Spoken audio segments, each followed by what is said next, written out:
What brings you here on this warm June evening? Do you know me? No.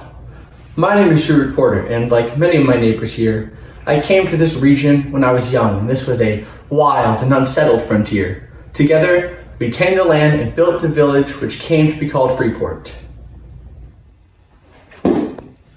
My father brought us from Weymouth, Massachusetts to Oak Ridge in New Hampshire. From thence I made my way to Falmouth and at last to Freeport. My calling was the sea trade, and it was there I made my fortune and secured my reputation.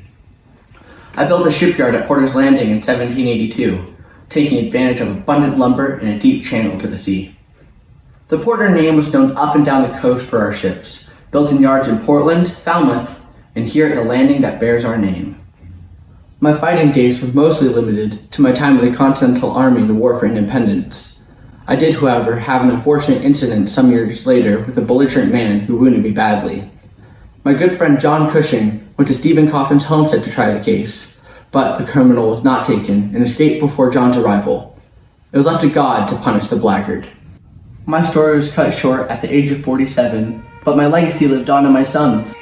Seward Jr. charted waters from the mouth of the Saco River to as far north as Machias Bay. He became known as the father of steam navigation in Maine.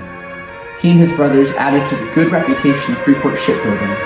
One of their most famous vessels, the brig the Dash, was commissioned as a privateer in the War of 1812. In her brief career, she became known for her speed in the cast runs of the Caribbean.